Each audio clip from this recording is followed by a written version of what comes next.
En première du film, vous avez dit juste quelques mots, le titre du film, Bon rétablissement, et vous avez dit surtout Bon rétablissement, la France. Vous avez dit c'est un titre qui tombe à pic. Elle est dans quel état, la France?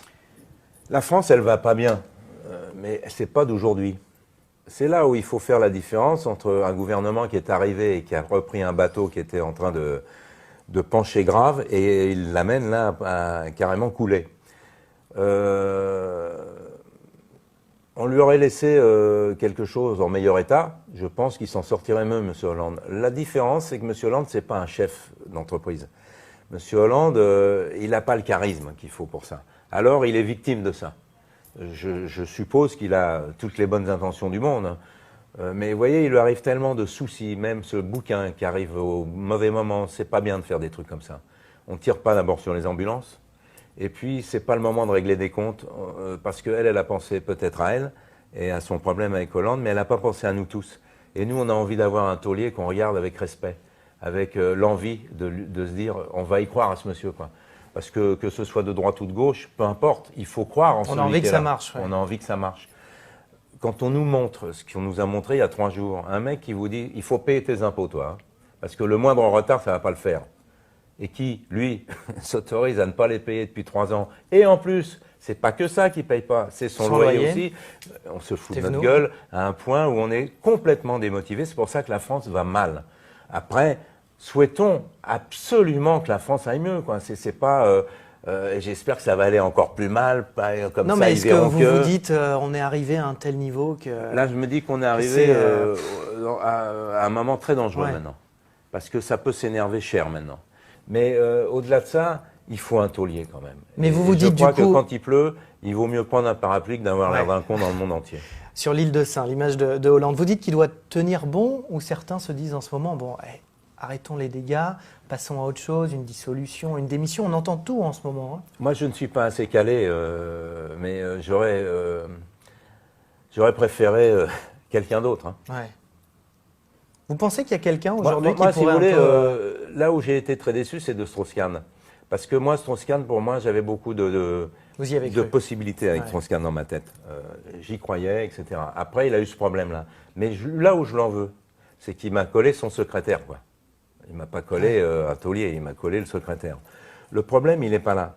Le problème, c'est qu'aujourd'hui, Strauss-Kahn, j'ai lu, on me l'a dit, je ne sais pas dans quel l'Express, peu importe, il dit, mais tout le monde sait que la moitié de ce gouvernement sont des crétins. Il n'a pas le droit de parler comme ça. Sinon, il fallait fermer sa braillette et puis faire le taulier, quoi. Parce que ça, c'est trop facile à dire aujourd'hui, quoi.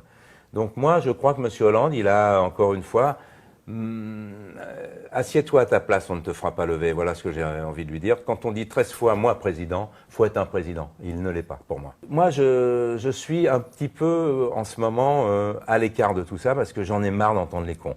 Voilà, c'est des conneries. On me raconte que des conneries, là. Donc j'aimerais bien, à un moment, si vous voulez, ne plus avoir, moi, à traiter ces problèmes-là, parce qu'on doit donner notre avis, mais notre avis est négatif, alors voilà, malheureusement. Malgré tout ça, Gérard Lanvin, vous restez, vous, en France? Bien sûr, je reste en France. Vous avez expliqué que vos enfants ont fait ce qu'ils font aujourd'hui parce qu'ils sont allés voir ce qui se passait ailleurs, qu'ils ont eu des opportunités à l'étranger et pas en France. Ouais. Idem quand vous parlez des acteurs français qui vont faire carrière aux États-Unis, par exemple. Mais vous êtes fidèle à la France, vous êtes encore là aujourd'hui, malgré ce constat et malgré le fait qu'on est tous à se dire qu'en effet, il y a sans doute d'autres opportunités ailleurs pour mieux réussir qu'ici, quoi. Mais moi, d'abord, je ne suis pas un carriériste, je ne suis pas quelqu'un qui veut amasser de l'argent. Moi, je n'ai pas investi dans l'immobilier, je n'ai pas machin. Si j'avais 10 appartements, je partirais. Parce que c'est mon patrimoine. C'est quelque chose pour lequel je me suis battu, que j'ai construit. Moi, je ne reproche pas à ces gens-là de partir.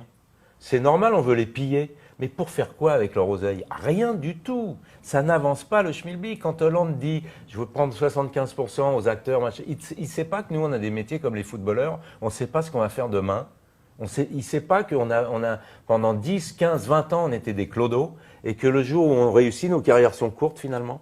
Il veut me prendre 75% comme exemple, mais comme exemple de quoi? Comme si j'avais jamais payé d'impôts, moi. Je vois Laurent Ruquier qui dit « j'en ai marre de ces acteurs qui gueulent parce qu'ils payent, ils veulent pas payer d'impôts ». Mais il est marié, Laurent Ruquier. Il a des enfants à charge. Il est multi-carte. Il fait de la radio, de la télé. On fait qu'un boulot, nous.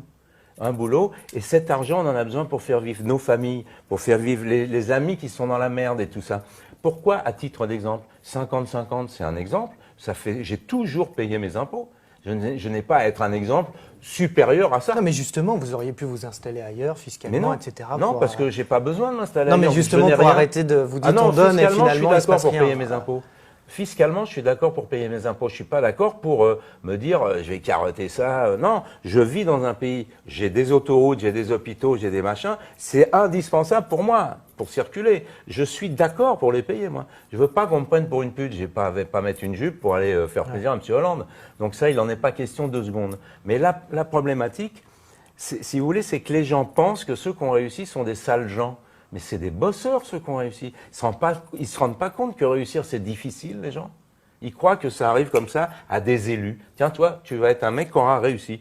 Mais non, c'est beaucoup plus compliqué. Et puis dans les réussites, il y a parfois des gens qui sacrifient leur vie de famille. Il faut voir tout ça. Gérard Depardieu, quand on dit c'est lamentable, machin, il a créé des dizaines d'emplois au cinéma. Il y a une rue, la rue du Cherche-Midi, il y a 6 commerces qu'il a dépanné. Les gens pouvaient plus payer leur machin, leur truc. Il les a aidés. Ils sont là, ils exercent encore grâce à lui. Comment peut-on parler comme ça d'abord d'un homme qui est tellement excessif, débordant de partout, et qui a une grosse générosité, mais une folie. Il a perdu son fils. Faut savoir qu'il a été entamé, ce mec-là. Comment on peut, quand on est un politique, dire qu'il est lamentable? C'est une honte. C'est l'autre qui était lamentable. Il a eu raison de rentrer à Nantes. Pour terminer sur une note plus positive, on va dire, Gérard Limbourg. Mais c'est pas négatif tout ça. Ça va faire bouger les choses.